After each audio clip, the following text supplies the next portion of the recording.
Selamat pagi. Senang bisa kembali ke tempat ini untuk berbagi berkat firman Tuhan bagi saudara semua. Dan terima kasih tentu buat Bapak dan Ibu Gembala.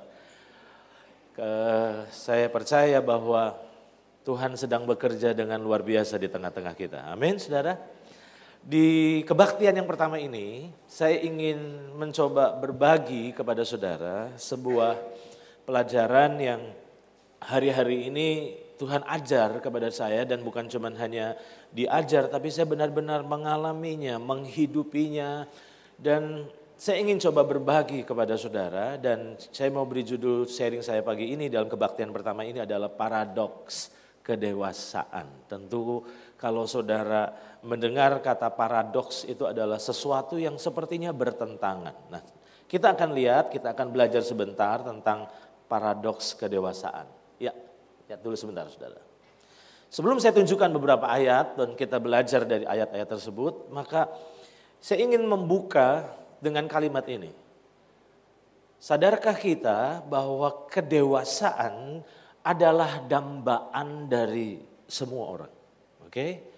Saya berjumpa dengan banyak orang percaya, dan kalau mereka ditanya, apakah engkau rindu untuk makin hari makin dewasa rohani? Maka saya yakin tentu jawabannya adalah semua orang memiliki keinginan untuk dewasa. Oke? Nah, yang menjadi masalah ternyata kita ingin dewasa tapi tidak menjamin kita mengalami kedewasaan. Dan ada hal yang mungkin saudara perlu renungkan, bahwa berapa lamanya kita beragama Kristen tidak menjamin kita semakin hari semakin dewasa di dalam Tuhan. Nah, itu sebabnya apa yang penting? Mengapa kedewasaan itu sesuatu yang sangat berharga bagi kita? Nah, jawabannya adalah ini, saudara. Disadari atau tidak bahwa sebenarnya kedewasaan itu sama sekali tidak mempengaruhi kepemilikanmu, tapi sebenarnya akan menjadi penentu dan menentukan legalitas untuk kita bisa menikmati apa yang sebenarnya jadi milikmu. Saya ulang ya. Kedewasaan itu sebenarnya sama sekali tidak mempengaruhi kepemilikanmu, tetapi akan menentukan legalitas untuk menikmati apa yang sebenarnya menjadi milikmu. Saya tidak tahu saudara bisa menangkap ini atau tidak. Status kita sebagai anak Allah, maka akan membuat kita menjadi ahli waris. Betul saudara? Apa yang Bapak kita miliki, maka sebagai anak, maka kita memilikinya sebenarnya. Betul saudara? Tetapi pernahkah saudara merenungkan bahwa kepemilikan kita ternyata tidak menjamin apakah kita bisa menikmatinya? Ambil contoh, saya dikaruniai seorang anak berumur 16 tahun. Sebagai anak saya, maka apa yang jadi milik saya itu miliknya. Dia tidak perlu berjuang. Secara otomatis semua yang saya miliki benar-benar dia juga miliki. Jam dia langsung warisi. Beberapa apa yang saya punya dia bisa pakai. Tapi ternyata tidak semua yang saya miliki, yang sebenarnya dia miliki, dia dapat nikmati. Mengapa? Simple. Masalahnya adalah kedewasaan. Beberapa kali dia membujuk kami berdua sebagai orang tuanya, saya dan istri saya. Dia bilang gini, boleh enggak saya bawa mobil ke sekolah? Dia udah bisa setir, tapi dia bilang boleh enggak saya bawa mobil? Saya bilang belum boleh. Mengapa belum boleh? Bukankah sebenarnya mobil itu miliknya? Ya, tapi kedewasaannya lah yang menjadi penghambat untuk dia bisa menikmatinya. Apa yang saya coba sampaikan buat saudara lewat statement ini, bahwa ada banyak sekali orang percaya hari-hari ini sedang frustasi. Mereka bilang, Pak, bukankah saya ini ahli waris? Maka sebagai ahli waris bahwa kekayaan Tuhan itu sebenarnya jadi kekayaan saya. Oke, saya setuju dengan itu. Tapi ada banyak anak-anak Tuhan yang merasa frustasi karena mereka sepertinya belum bisa menikmati apa yang sebenarnya mereka miliki. Apakah karena kurang iman? Apakah karena kurang doa? Oh, ternyata masalahnya bukan itu. Karena ternyata yang menjadi masalahnya adalah kedewasaan kita. Betul nggak saudara? Kedewasaanlah yang menentukan seberapa banyak yang Tuhan bisa percayakan kepada kita. Nah itu sebabnya pagi ini saya sungguh berdoa supaya ada satu kesadaran yang benar-benar Tuhan bangkitkan dalam diri kita. Bahwa betapa pentingnya untuk kita makin hari kita makin dewasa di dalam Tuhan. Amin. Nah karena saya yakin kalau saudara nggak makin dewasa, saudara akan makin frustasi. Dan hari ini saya ingin coba bagikan kepada saudara tentang apa sebenarnya parameter kedewasaan rohani. Ternyata dibutuhkan parameter yang tepat untuk mengukur kedewasaan seseorang. Saya ulang, kalau berbicara tentang kedewasaan maka tentu ada parameternya. Parameter kedewasaan yang umum ternyata usia 17 tahun katanya. Sebelum itu berarti belum dewasa. Nah pertanyaannya kalau kita berbicara tentang kedewasaan rohani, apa sebenarnya alat ukurnya? Parameter yang kita bisa ukur saya ini sedewasa apa? Apakah saya sudah dewasa secara rohani? Nah kita harus memiliki parameter yang benar. Nah saya akan masuk ke titik ini. Salah satu ciri pertumbuhan kedewasaan seseorang secara jasmani adalah bertumbuhnya kemandiriannya. Saya ulang. Salah satu ciri pertumbuhan kedewasaan seseorang secara jasmani tentu adalah kita bisa lihat dari bertumbuhnya kemandiriannya. Saya harap saudara bisa menangkap ini. Ambil contoh, masih ingat waktu kita membesarkan anak kita? Waktu anak kita masih kecil? Maka mereka begitu bergantung dengan kita. Mandi harus dimandiin, makan harus disuapin, semuanya harus ditolong. Tapi aneh, waktu mereka makin hari makin dewasa, ternyata yang terjadi adalah ini. Mereka makin mandiri. Udah gak perlu dimandiin lagi, udah gak perlu disuapin lagi, udah gak perlu diantar lagi. Karena mereka mulai mandiri. Nah itu sebabnya waktu mereka mulai mandiri kita langsung bilang gini, oh kamu sudah mulai dewasa. Nah itu adalah parameter dari pertumbuhan kedewasaan secara jasmani. Tapi bagaimana parameter pertumbuhan kedewasaan secara rohani? Nah saya melihat diingatkan Tuhan dalam Yeremia pasal 17 ayat 5 dan ayat 7. Nah kalau saudara perhatikan ayat ini, ternyata firman Tuhan berkata, beginilah firman Tuhan. Terkutuklah orang yang, apa saudara? Mengandalkan manusia. Yang mengandalkan kekuatannya sendiri dan yang hatinya menjauh daripada Tuhan. Nah ayatnya yang ketujuh, diberkatilah orang yang, apa saudara? Mengandalkan Tuhan, yang menaruh harapannya pada Tuhan. Kalau tadi saya katakan apa parameter untuk kita bisa mengukur kedewasaan jasmani adalah bertumbuhnya kemandirian.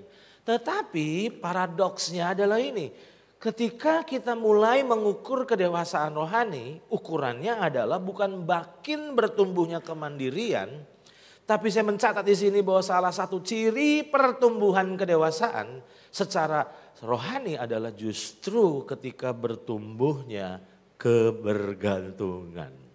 Bukankah itu bertolak belakang? Secara jasmani, makin mandiri makin dewasa. Tapi ternyata secara rohani justru kebalikannya. Waktu kita makin bergantung dengan Tuhan, ternyata justru disitulah kita sedang bertumbuh dalam kedewasaan. Nah sejak saya mendapat penyingkapan pewahyuan ini, saya bisa mengukur kedewasaan orang. Kalau kita berjumpa dengan orang-orang yang terlalu percaya diri, yang sangat pede kalau orang bilang, justru sebetulnya orang tersebut belum dewasa secara rohani. Nah ada hal yang ingin saya sampaikan kepada saudara bahwa begini saudara. Pernahkah kita merenungkannya bahwa keinginan kita ini sebenarnya kemandirian. Sedangkan keinginan Tuhan itu justru kebergantungan. Betul gak saudara? Coba renungkan dulu sebentar. Kalau kita boleh milih, kita tuh ingin mandiri kok semuanya. Gak perlu bergantung sama orang termasuk sama Tuhan. Oke? Tapi yang aneh sebenarnya justru kerinduan Tuhan adalah kebergantungan kita terhadapnya. Nah, mengapa ini penting saya suarakan? Coba lihat PowerPoint ini saudara. Tuhan itu sangat menyukai dan menikmati kebergantungan kita terhadapnya, tetapi justru kitalah yang tidak menyukai dan menikmatinya. Coba renungkan dulu. Saya ulang ya. Tuhan itu sangat menyukai dan menikmati kebergantungan kita terhadapnya. Tapi kitalah yang sebenarnya tidak menyukai dan menikmatinya. Mengapa?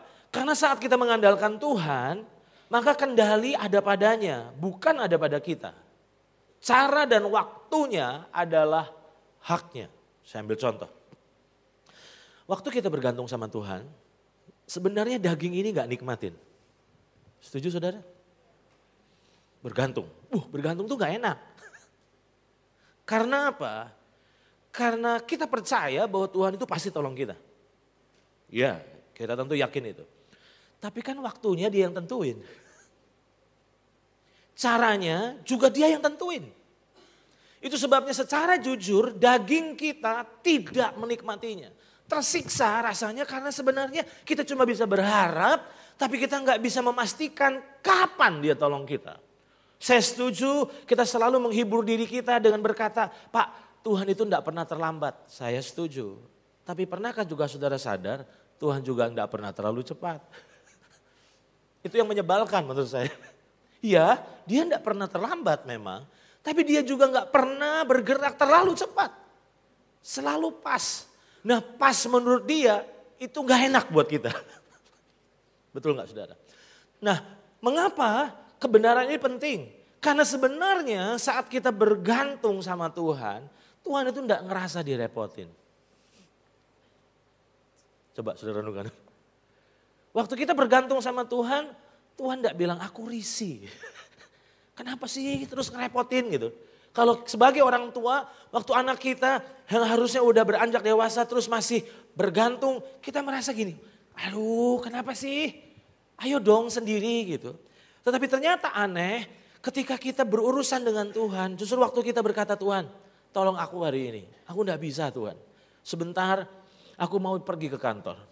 Benar-benar kalau bukan Tuhan yang tolong, benar-benar aku gak bisa.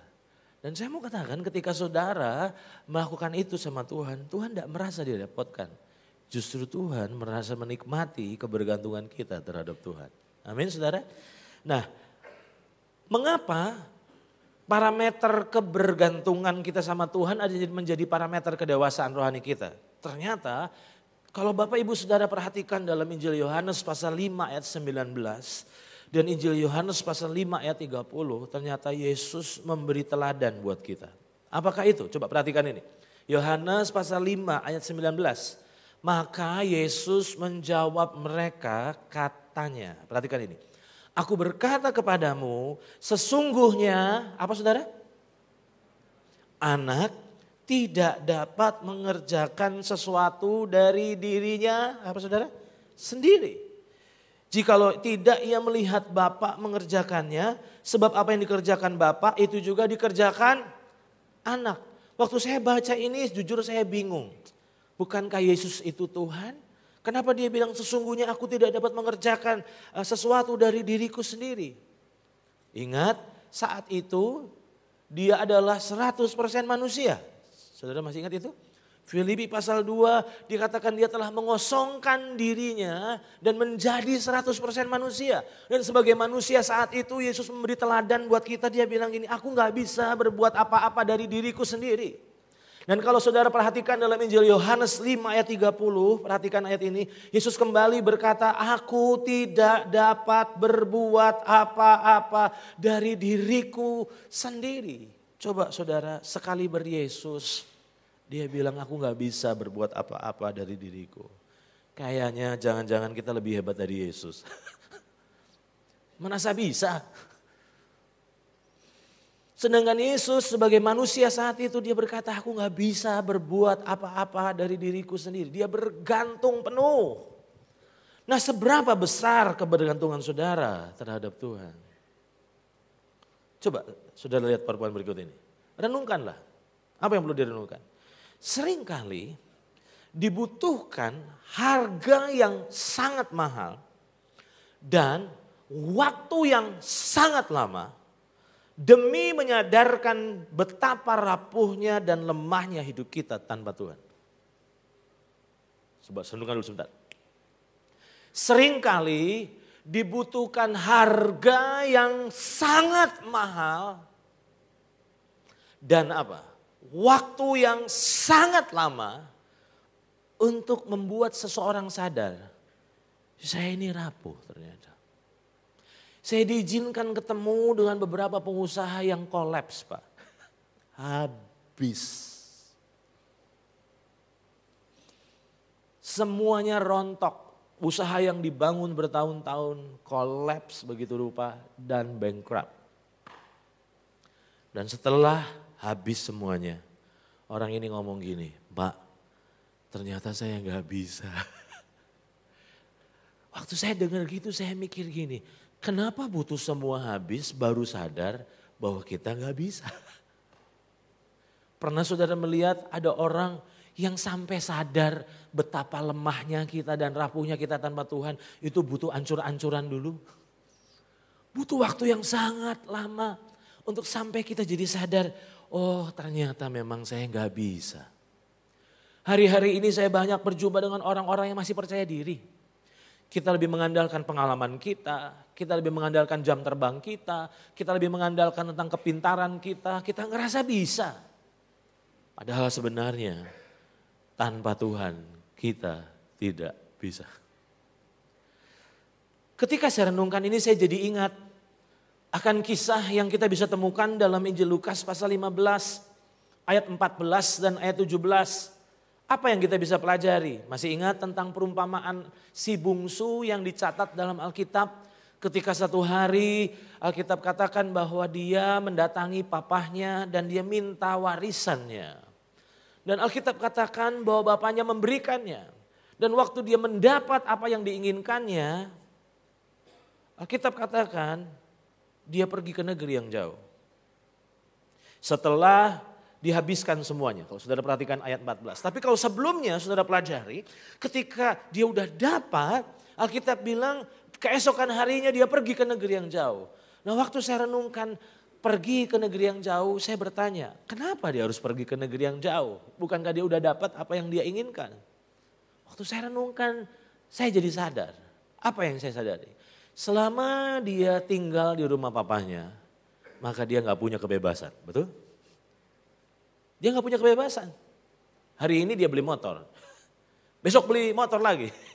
Dan kalau besoknya beli motor tentu papanya bilang, nak kemarin kan baru beli motor. Lu kenapa sekarang beli lagi? Artinya si bungsu ini sadar bahwa selama dia bersama dengan papanya dia gak punya kebebasan. Alkitab katakan dia pergi ke negeri yang jauh, di situ dia mulai foya-foya. Dan waktu dia mulai foya-foya, Alkitab bilang apa? Setelah apa saudara? Dihabiskan semuanya. Pernahkah saudara berpikir kalau yang namanya warisan itu jumlahnya banyak? Itu bukan uang jajan. Warisan.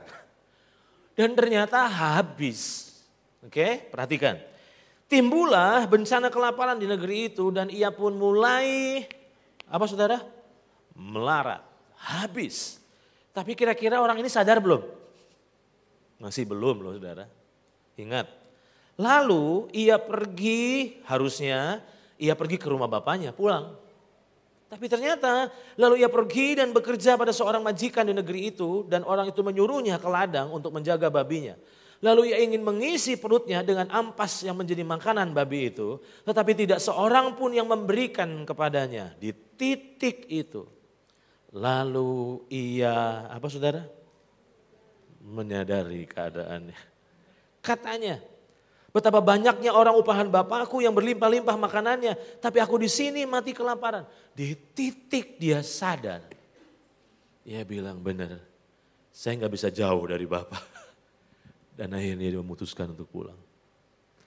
Saya gak tahu. Saudara ini sudah tahap sadar atau belum. Dan saya mau ingatkan jangan tunggu habis semuanya.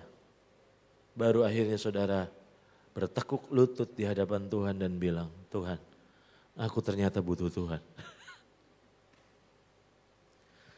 Sementara saya merenungkan ini, saya mendapat sebuah poin ini bahwa ciri kedewasaan, rohani tentunya, adalah semakin berkurangnya percaya diri karena bertumbuhnya percaya Tuhan.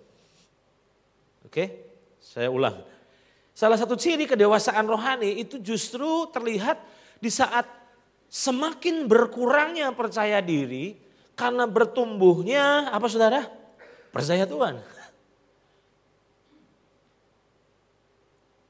Sebelum saya tunjukkan slide berikutnya, saya mau tanya kepada saudara satu pertanyaan bodoh. Jadi saya yakin jawabnya gampang. Menurut saudara, kalau Tuhan Yesus ngomong itu benar atau salah? Saya ulang ya. Menurut saudara, kalau Tuhan Yesus ngomong itu benar atau salah? Ada orang kan di sini? Saya akan pertanyaan lagi. Menurut saudara, kalau Tuhan Yesus ngomong itu kira-kira benar atau salah? Benar. Oke, sepakat ya? Sepakat itu dulu. Berarti semua yang dia katakan itu benar. Walaupun saudara kira-kira gak setuju, itu kebenaran. Nah, apakah itu? Di dalam Yohanes pasal 15 ayat yang kelima, firman Tuhan berkata, akulah pokok anggur dan kamulah, apa saudara? Ranting-rantingnya. Barang siapa tinggal di dalam aku dan aku di dalam dia, ia berbuah banyak. Nah kalimat yang tidak enak buat saya adalah kalimat berikut ini. Apakah itu? Sebab di luar aku, dalam terjemahan bahasa Inggris digunakan kata without me, tanpa aku. Ayat ini bilang sebab di luar aku kamu tidak dapat berbuat apa-apa. Jujur, waktu saya baca ini saya gak setuju. Masa sih lebay banget Tuhan itu? Tapi kalau Tuhan ngomong itu sebenarnya benar. Betul gak saudara? Tuhan sebenarnya memberitahu buat kita. Sebab tanpa aku, di luar aku, kamu gak bisa berbuat apa-apa. Nah tetapi masalahnya seringkali kita gak sadar ini. Kita ngerasa bisa tanpa Tuhan. Kita ngerasa hebat. Padahal ternyata sebenarnya semua itu Tuhan yang memberikannya kepada kita. Nah ketika saya renungkan ini saya jadi ingat satu ayat yang lain. Ayat ini saudara, coba perhatikan. Kalau saudara baca ayat ini kira-kira saudara terhibur atau malu ya? Harusnya malu menurut saya. Oke, kenapa malu? Coba perhatikan ayat ini. Yohanes 14 ayat 16 berkata, aku di sini adalah Yesus, akan minta kepada siapa? Kepada siapa saudara? Kepada Bapa. Dan ia, apa yang dia minta kepada Bapanya? Ternyata yang dia minta adalah penolong. Itu sebabnya Alkitab berkatakan, aku akan minta kepada Bapa dan ia akan memberikan kepadamu seorang penolong yang lain. Supaya ia menyertai kamu, apa saudara? Selama-lamanya. Nah kenapa tadi saya bilang harusnya setiap kali kita baca ayat ini kita jadi malu. Kenapa malunya? Ternyata di mata Yesus saudara itu butuh penolong. Kalau saudara ngerasa saya gak butuh pertolongan Pak. Saya gak butuh siapa-siapa. Oke, tapi di mata Yesus saudara butuh penolong. Oke? Dan kabar buruknya durasi pertolongannya bukan sehari 2 hari. Bukan sebulan 2 bulan. Saudara butuh pertolongan itu ternyata lamanya. Jadi dengan kata lain kita ini gak bisa ditinggal. Roh Kudus itu kenapa tinggal dalam hidup kita senantiasa. Karena ternyata sebenarnya di mata Tuhan kita tuh terus butuh ditolong sama Tuhan. Gak bisa ditinggal.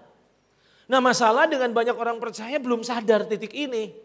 Nah itu sebabnya saya mencatat di sini. Saudara sadar bahwa di mata Bapa di sorga kita adalah seperti seorang anak yang tidak bisa ditinggal sedetik pun. Selalu always dan tidak pernah never membutuhkan pertolongan. Dari mana? Coba lihat ayat ini. Masih ingat Ibrani 13 ayat 5 yang terkenal itu? Apa itu? Perhatikan batin. Karena Allah telah berfirman. Aku sekali-kali, apa saudara? Tidak akan membiarkan engkau. Dan aku sekali-kali tidak akan. Kita terhibur kan? Harusnya justru kita sadar. Kalau Tuhan tidak bisa ninggal kita sedetik pun. Itu benar-benar kita ini hopeless tanpa Tuhan. Satu kali saya berkenalan dengan seorang yang dapat kasih karunia di karunia anak autis. Dia cerita tentang pergumulannya untuk membesarkan seorang anak yang autis. Dan saya tanya, bisa ditinggal gak? Wah gak bisa kok, gak bisa ditinggal. Gak bisa, harus terus dijaga, harus terus didampingi.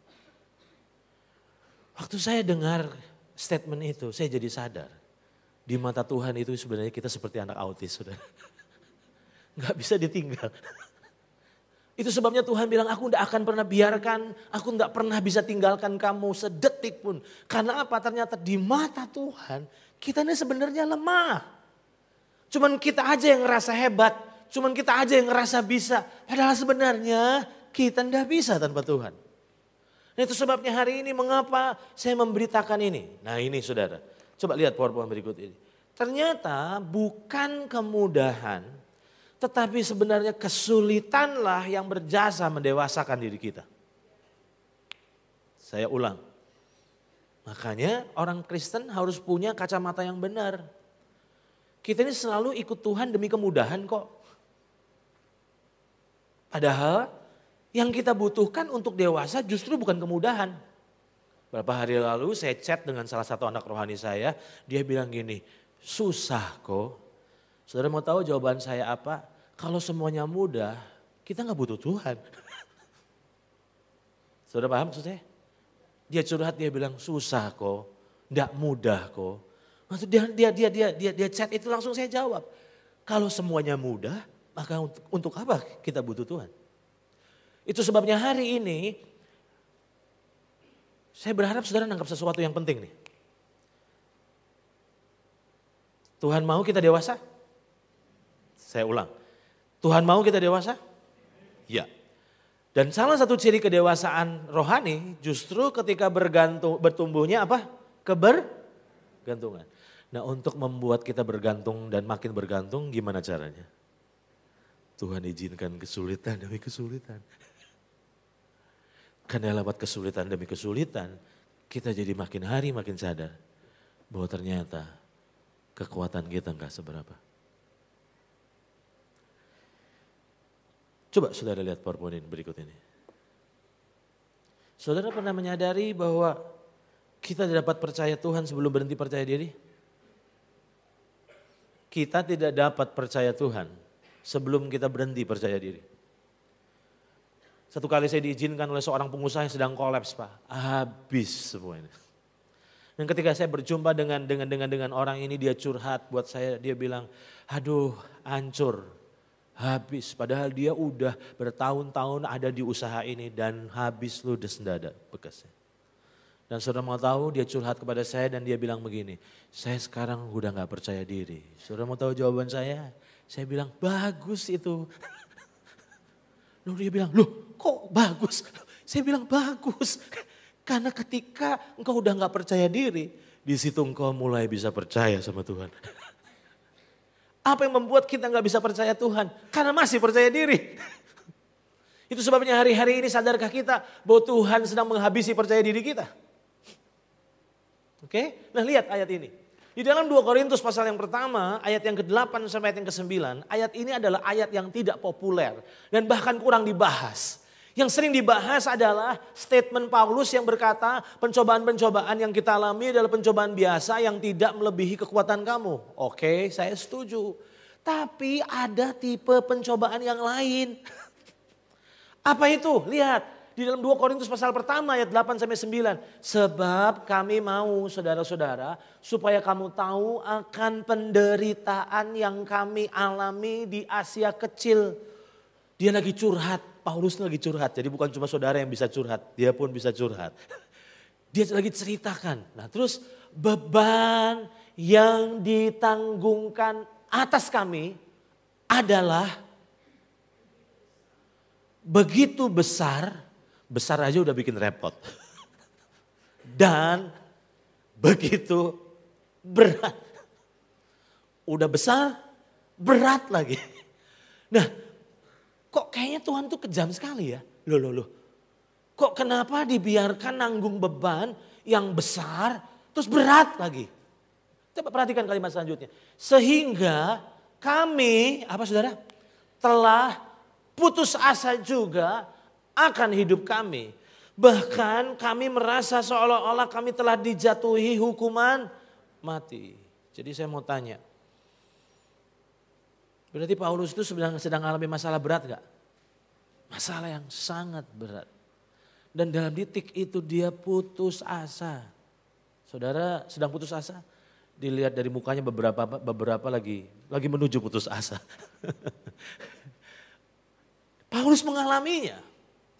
Waktu saya renungkan ini saya berkata, Tuhan mengapa kok Tuhan sampai izinkan Paulus mengalami satu beban yang besar dan berat. Kalimat selanjutnya ternyata. Apa maksudnya? Tetapi hal itu terjadi, apa saudara? Supaya kami jangan menaruh kepercayaan pada diri kami sendiri, tetapi hanya, waktu saya baca ini saya jadi sadar. Kenapa sampai ada banyak beban-beban yang begitu besar dan berat Tuhan izinkan menimpa kita. Karena ternyata tujuannya adalah untuk menghabisi percaya diri kita.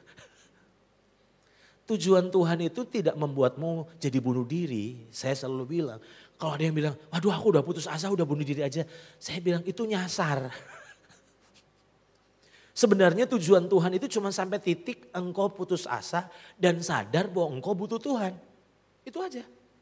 Nah, kalau sampai kamu tawar hati, gak punya semangat hidup, lalu apa yang terjadi berniat untuk mengakhiri nyawa diri gitu. Sebenarnya bukan itu. Tujuan Tuhan cuma sampai di titik engkau sadar bahwa tanpa Tuhan kita tidak bisa. Jadi kalau hari-hari ini saudara berkata, Pak aku udah gak sanggup. Justru itu yang Tuhan tunggu. Pak untuk nerusin rumah tangga kayak gini aku udah gak sanggup. Saya bilang thank you Tuhan. Karena ternyata justru di titik itulah Tuhan yang sanggupkan. Amin saudara.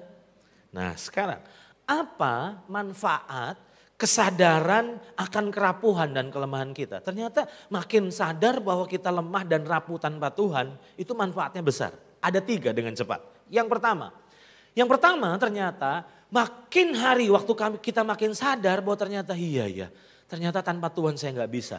Ternyata itu membuat kita semakin menumbuhkan penghargaan di hati kita akan Tuhan. Kapan Tuhan jadi sangat bernilai buat saudara? Ketika kekayaan mulai menipis. Ketika hidup udah mulai gak bisa dikendalikan oleh saudara. Aneh. Masa sulit berjasa meningkatkan jam terbang doa kita. Kalau lagi nyaman, berdoa itu malasnya minta ampun. Tapi kalau lagi susah, waduh, gak butuh didorong, gak butuh dinasehati, doanya langsung kenceng. Jam 4 pagi bangun bisa berdoa saudara. Kalau enggak, kalau nyaman jam 7 baru bangun. Aneh, semakin kita sadar bahwa kita rapuh, semakin kita menghargai Tuhan. Amin saudara. Lihat ini, bagi Daud ternyata roh Allah itu jauh lebih berharga daripada tahtanya. Masih ingat ketika dia jatuh dalam dosa? Di dalam Mazmur pasal 51 ayat 12 sampai 14 dia berkata, jadikan hatiku tahir ya Allah dan perbaharuilah batinku dengan roh yang teguh. Saya tertarik dengan kalimat selanjutnya, ayat 13, maaf saya salah ketik, ayat 13. Janganlah membuang aku, apa saudara? Dari hadapanmu dan janganlah mengambil rohmu yang kudus daripadaku. Nah kenapa sampai waktu dia jatuh dalam dosa dia bilang gini, Tuhan kalau bahasa bebasnya tahta boleh diambil. Kau boleh pecat aku jadi raja. Tapi jangan satu yang diambil. Rohmu. Nah kenapa sampai Daud bisa berkata seperti itu? Karena dia sadar. Roh Tuhan jauh lebih berharga dari tahtanya. Apakah roh Tuhan lebih berharga dari kekayaanmu?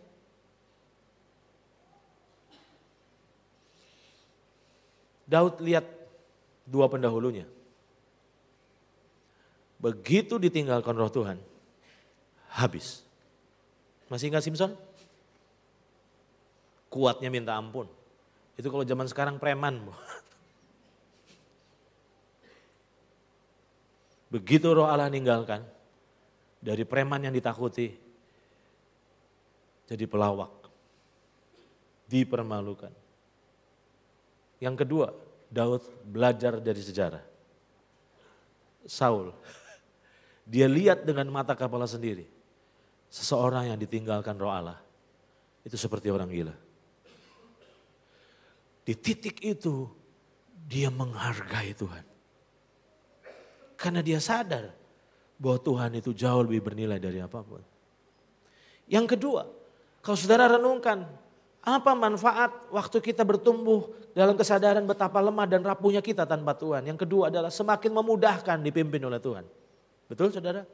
Semakin memudahkan dipimpin oleh Tuhan. Lihat gambar ini. Saudara pernah menyadari bahwa merasa tahu adalah penghalang dipimpin Roh Kudus? Pernah coba pakai Google Map di jalan yang saudara sudah tahu dan paham?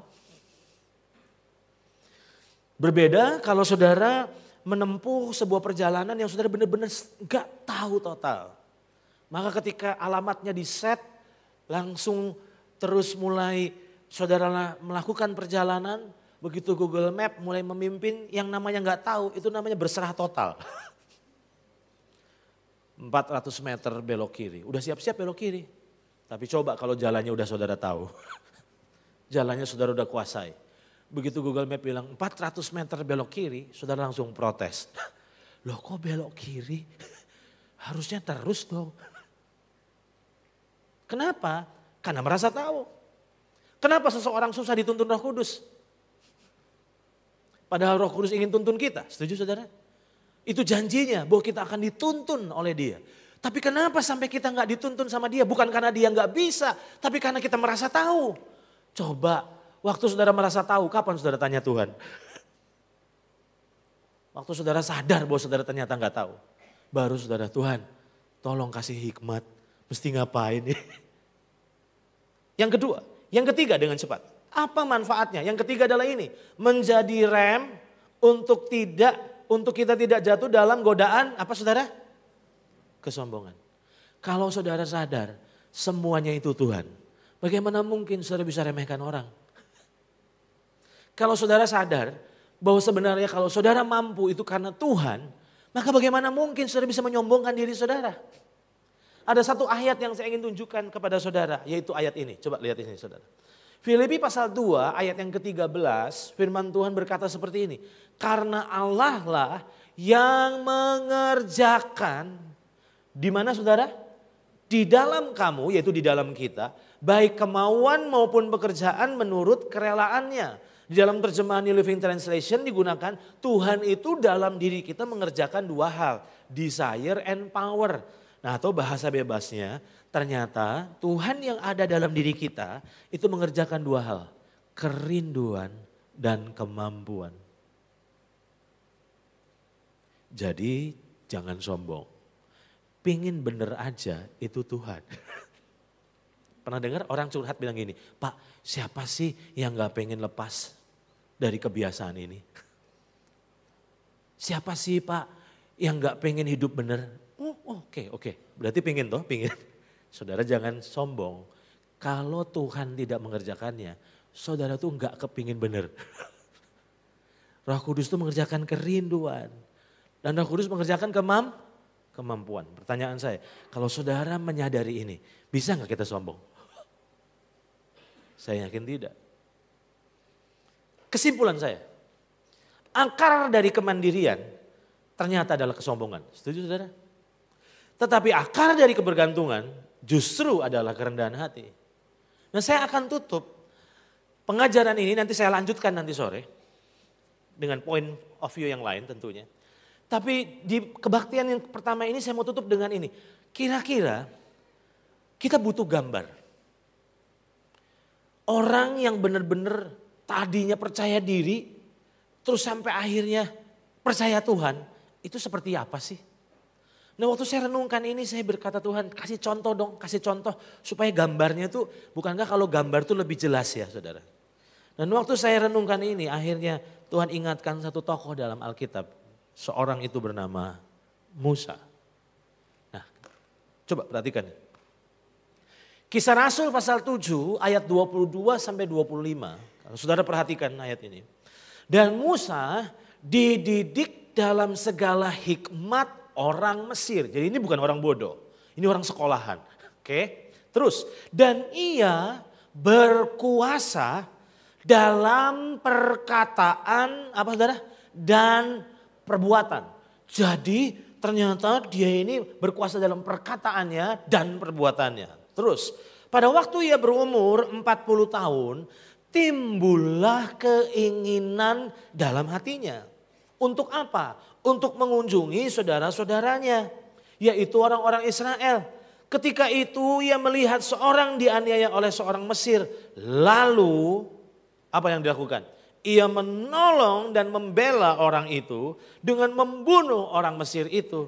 Terus pada sangkanya saudara-saudaranya akan mengerti bahwa Allah memakai dia untuk menyelamatkan mereka. Tetapi mereka tidak mengerti.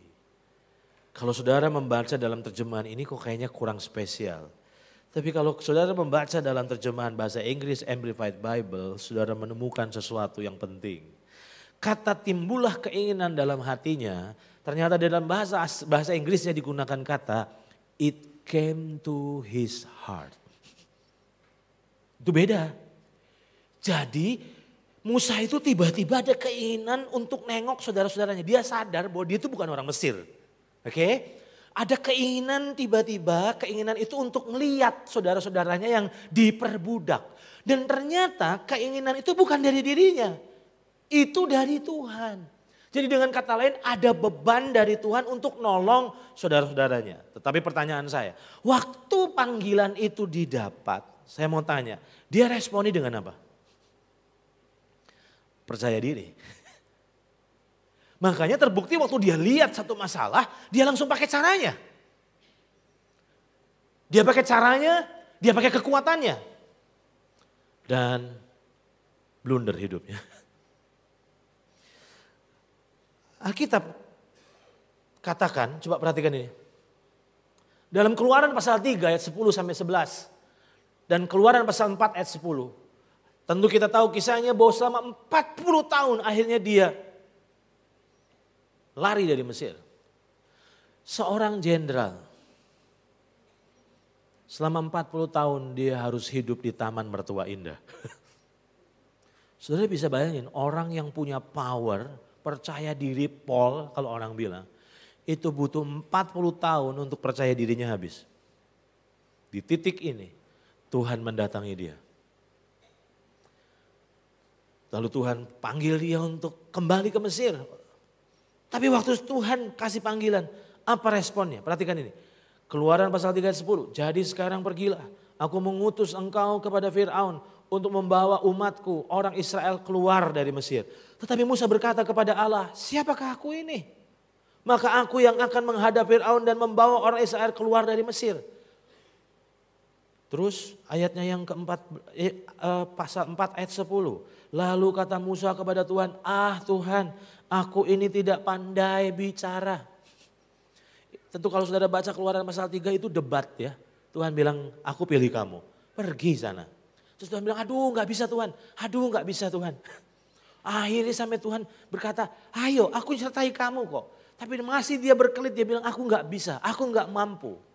Sampai dia bilang aku gak pandai bicara. Pertanyaan saya apa, benar dia gak pandai bicara? Masih ingat tadi ayatnya tadi? Ia berkuasa dalam perkataan dan perbuatan. Tapi saudara bisa lihat, ini orang habis percaya dirinya. Pertanyaan saya, kenapa Tuhan datangi dia pas tahun ke-40? Kenapa enggak tahun ke-10? Tahun ke-20? Kok kelamaan banget ya 40? Oh ternyata untuk menghabisi percaya diri Musa itu butuh 40 tahun. Nah saya enggak tahu untuk menghabisi percaya diri saudara itu butuh berapa tahun. Saya berharap enggak selama Musa. Saudara masih ingat pengalaman Paulus? 2 Korintus pasal yang ke-12 ayat 8 sampai 10. Paulus mengalami duri dalam daging. Masih ingat itu? Tentang hal itu aku sudah 3 kali berseru pada Tuhan supaya utusan iblis itu mundur daripadaku. Tetapi jawab Tuhan kepadaku, cukuplah kasih karuniaku bagimu. Sebab justru, apa saudara? Dalam kekuatanlah, tidak. Dalam kelemahanlah kuasaku menjadi sempurna. Terus, sebab itu terlebih suka aku bermegah atas kelemahanku supaya kuasa Kristus turun menaungi aku.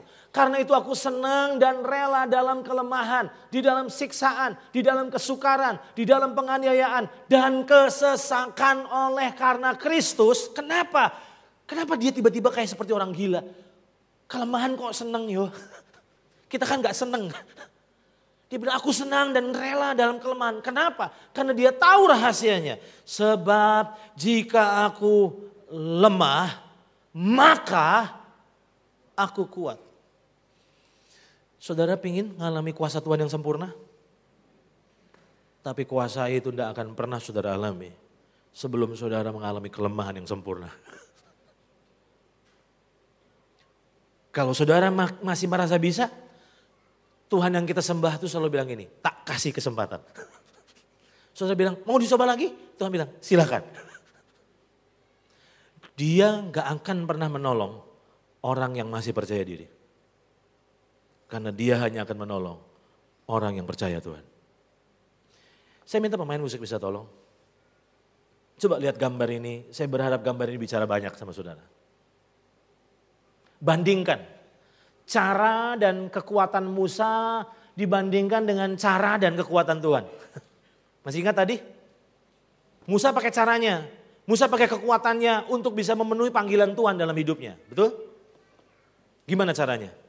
Hasilnya apa? Cuma 1 orang Mesir yang mati dan gak ngubah keadaan. Tapi ketika dia dihabisi percaya dirinya dan dia mulai percaya sama Tuhan, pakai caranya Tuhan. Bukan 1 orang Mesir, tapi seluruh angkatan bersenjata Mesir habis. Mereka benar-benar bebas pakai caranya Tuhan. Hari ini saya tidak tahu saudara sedang mengalami masalah apa. Sebesar apa, seberat apa, tentu berbeda-beda. Tapi ternyata semuanya punya kesamaan.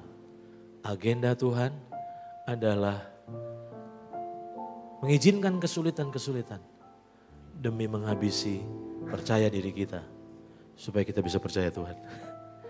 Karena waktu kita makin bergantung, kita sedang bertumbuh dalam kedewasaan rohani. Selamat bergantung sama Tuhan. Mari kita bangkit berdiri.